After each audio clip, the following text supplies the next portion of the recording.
Class, welcome to week 6. This is legal week, and I find this week to be thrilling content. I admit that some students do not share in that assessment. It can be intimidating or a little dry for some students, but this is an essential step in launching your business. It'll give you the peace and security knowing that you are following applicable laws and regulations. We will touch on legal structure, the different ways you can form your business, and we will touch on licenses and taxes, making sure you have all those things in order. A reminder that Project 2 is due this week. Remember, we're looking for 3 things on that. That is an independently purchased domain name. We're looking for the basic structure of the site. You don't have to have everything on there, but the basic structure, meaning the different pages you intend to populate with content.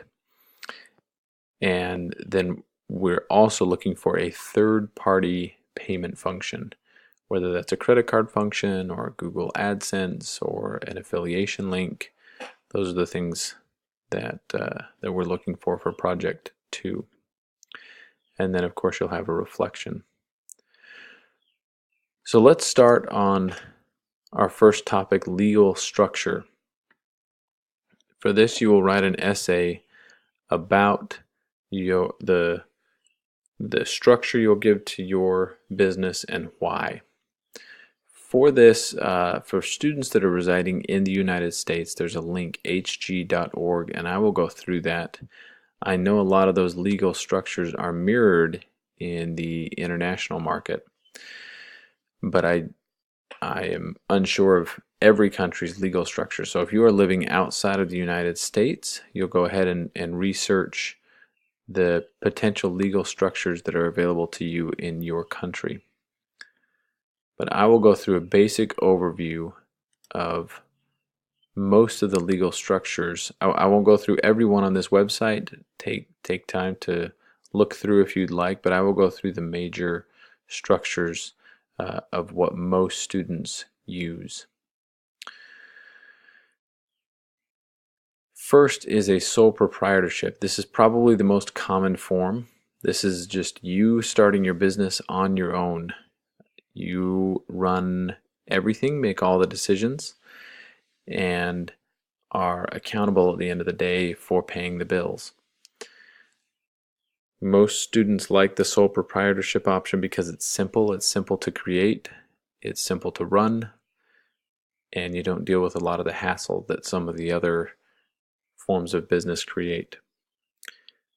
The one downside to a sole proprietorship is it lacks the legal protection that perhaps let's say a limited liability corporation has. That's one I'll cover in just a couple minutes.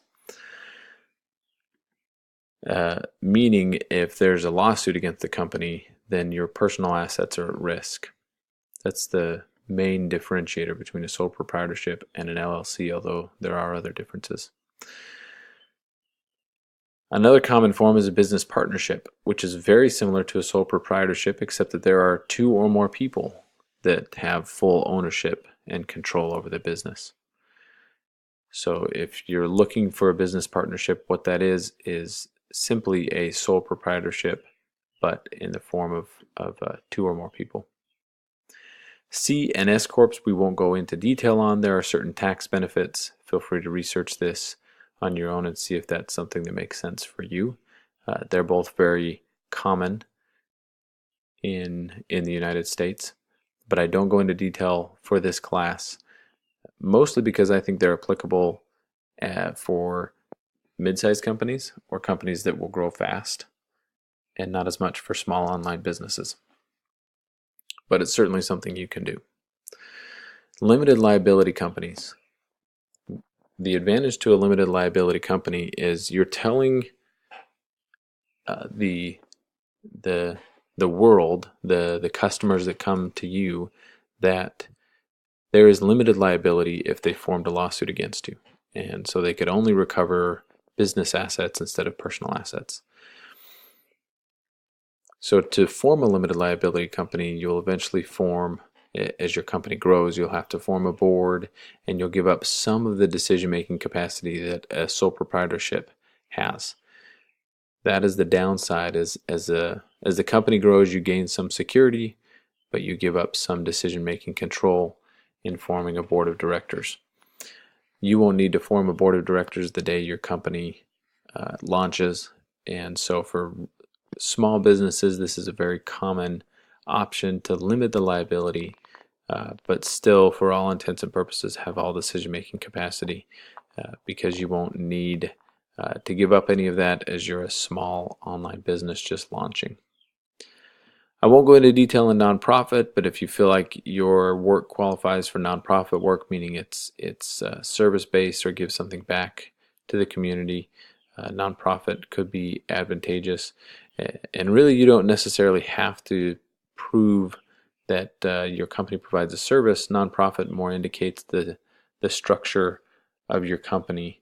When it says nonprofit, it means you need to show that the profits from your company go back into the company.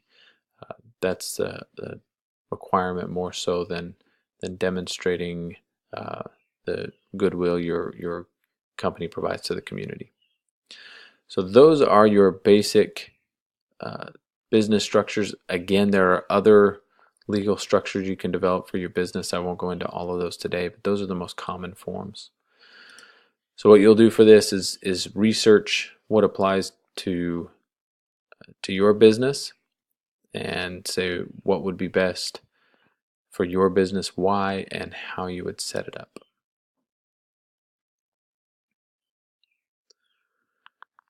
So you'll have your discussion board on legal structure where you can share ideas on that. The second topic is licenses and taxes.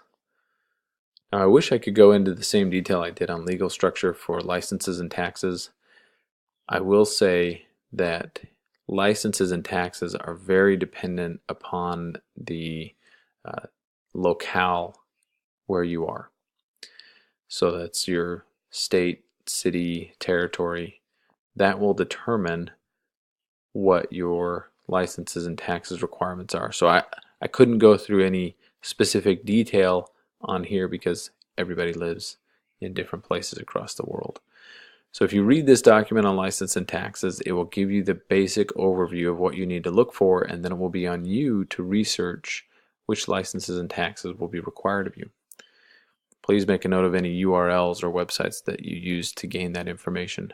I recommend going to your city, state, or territory website. They are incentivized to make it easy to launch a business because they will receive the tax benefits from that. So most of this information is readily available on their website. If not, I recommend you call directly to the offices and ask for guidance and information on it. And then you'll create a Word document explaining if you need any licenses and taxes, what state or territory or city it applies to, how you came to that conclusion. You'll cite your references. Please make sure it's at least 125 words in length.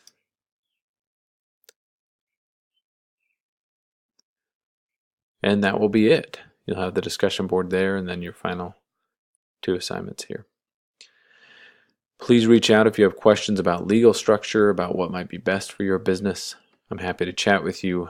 I did attend law school. I am not a practicing attorney, so I will make sure that everyone knows I have not practiced as an attorney to form these legal structures, but I do have basic information, and I'm happy to provide insight if I have any, as well as on licenses and taxes. If you're stuck, please reach out. I'd be happy to lend you a hand.